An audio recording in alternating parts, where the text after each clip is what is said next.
Молодой чернокожий мужчина женился на пожилой миллионерше из-за ее денег, но он и представить себе не мог, что она согласится.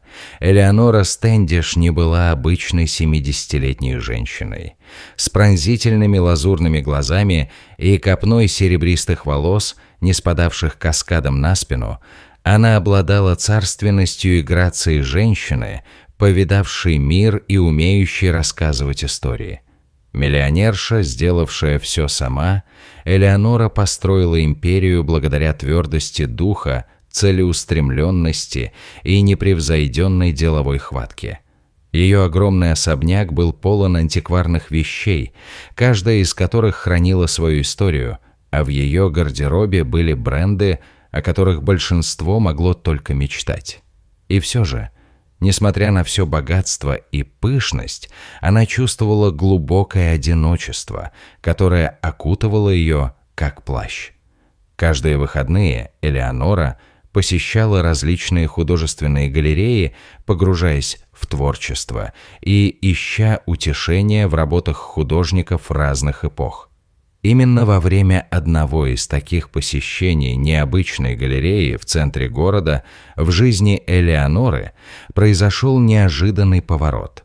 В галерее было представлено современное искусство со смелыми мазками и контрастными цветами, отражающими хаос и красоту современной жизни. Изучая особенно поразительную картину, Элеонора почувствовала чье-то присутствие рядом с собой. Обернувшись, она была встречена лучезарной улыбкой и сияющими глазами. Алекс, мужчина лет 20 с небольшим, стоял на пороге в накрахмаленной белой рубашке и темно-коричневых брюках. С непринужденным обаянием и очевидным пониманием искусства Алекс завел разговор о произведении, которым они оба восхищались. Его молодость, от тонкостей манеры исполнения до передаваемых эмоций, произвели на Элеонору неизгладимое впечатление. С каждой встречей их связь крепла. Алекс с его кипучей энергией привнес в жизнь Элеоноры свежий взгляд. Жизнь.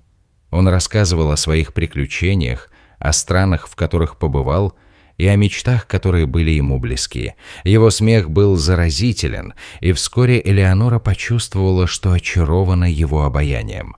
Вскоре в кругу Элеоноры поползли слухи. Друзья и родственники удивленно подняли брови, их скептицизм по поводу намерений Алекса был очевиден в приглушенных разговорах. В конце концов, страсть молодого человека к женщине, которая была почти в 3 раза старше его, казалась невероятной, если не невозможной. Многие предполагали, что именно огромное состояние Элеоноры было истинным объектом привязанности Алекса. Но Элеонора, почувствовав в себе столько энергии, сколько не ощущала уже много лет, отмахнулась от их опасений. Она увидела в Алекс родственную душу, в которой отражалась она сама в молодости, амбициозная, страстная и свободолюбивая. Алекс со своей стороны казался искренне очарованным Элеонорой. Он с напряженным вниманием слушал истории о ее трудностях, победах и уроках, которые она извлекла за эти годы. Выходные они провели вместе, посещая новые места, делясь трапезами и смеясь. Вскоре Элеонора познакомила Алекс с прекрасными вещами в жизни – оперой, дегустациями вин и роскошными вечеринками. В свою очередь, Алекс показала ей, что такое спонтанные поездки по дорогам, ночные прогулки по пляжу и радость танцев под звездами. Месяцы превратились в бурный роман, и прежде чем кто-либо смог по-настоящему осознать глубину их связи, прозвенели свадебные колокола. На закрытой церемонии Эленор и Алекс обменялись клятвами, скрепив свой неожиданный союз. Мероприятие, на котором присутствовали самые близкие друзья и родственники Эленор, было одновременно и горько-сладким. Хотя радость от того, что Эленор была запечатлена такой живой и счастливой, была ощутимой, подспудные сомнения относительно истинных мотивов Алекса оставались. И все же, когда Элеонора танцевала с Алексом, в ее глазах был неподдельный блеск. В тот момент не имело значения, что думает или говорит мир. На закате своей жизни Элеонора встретила любовь, которая заставила ее сердце петь. Было ли это искренним, или время покажет другую историю?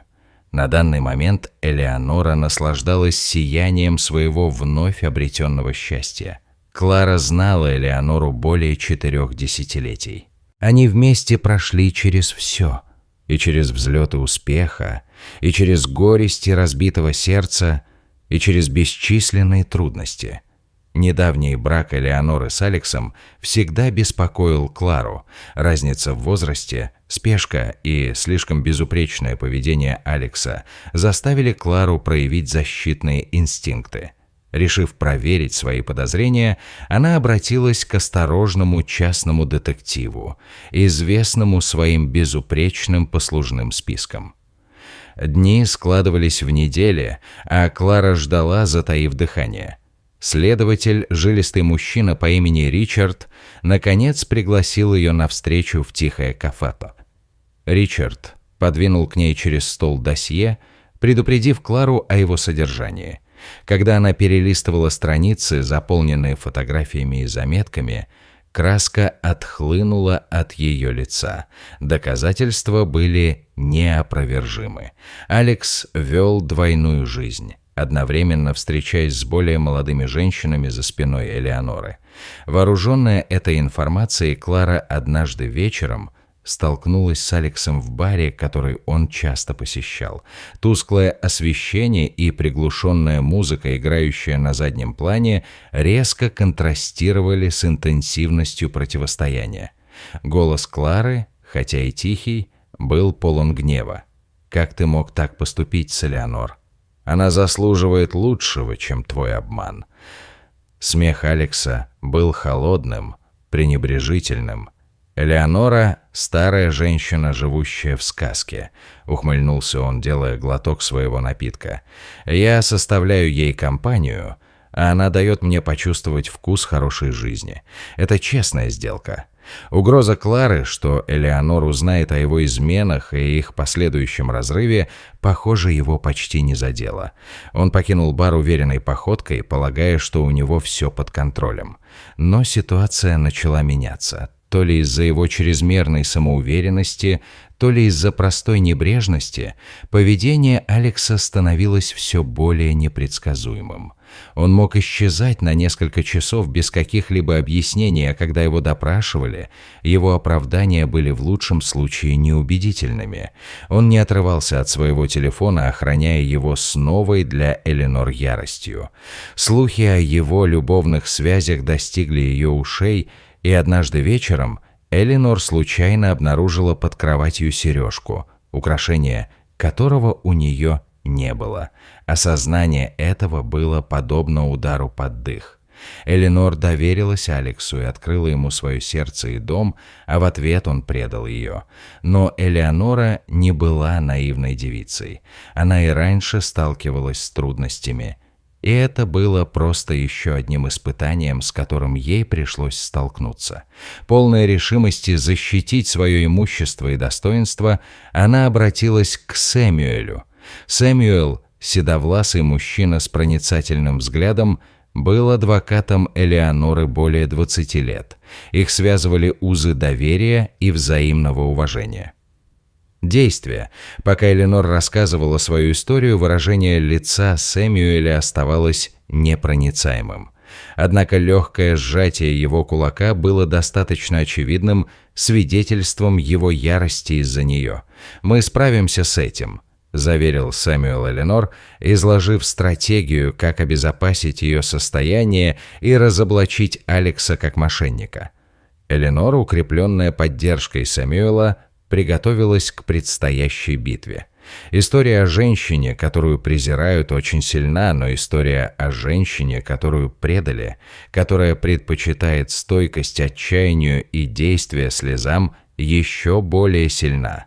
Элеонора была готова вернуться к прежней жизни с достоинством и грацией, доказав, что никакое предательство не сможет сломить ее неукротимый дух.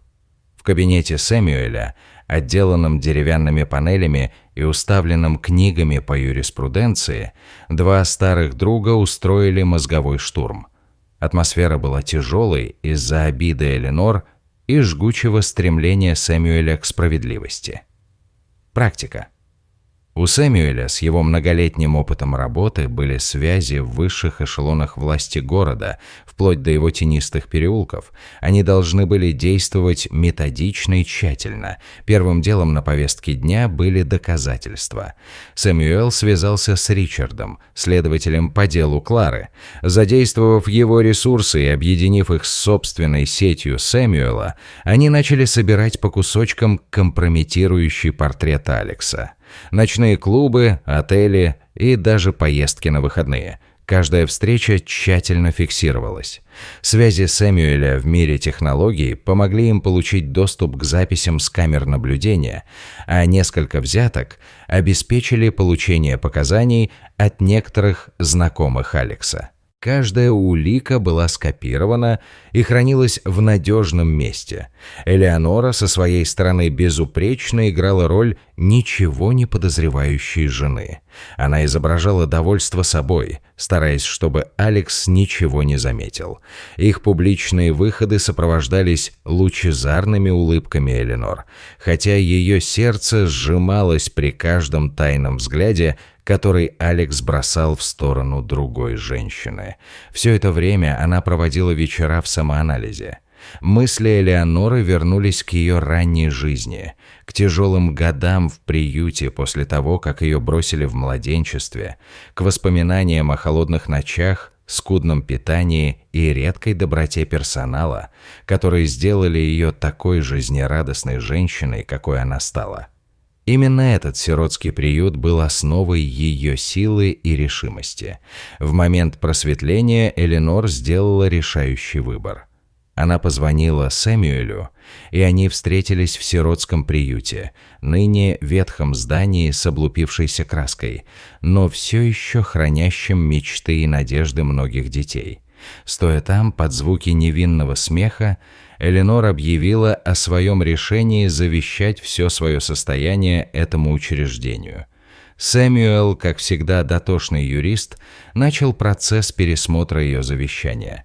Каждое имущество, каждое украшение, каждый цент до последнего цента были направлены на улучшение положения приюта.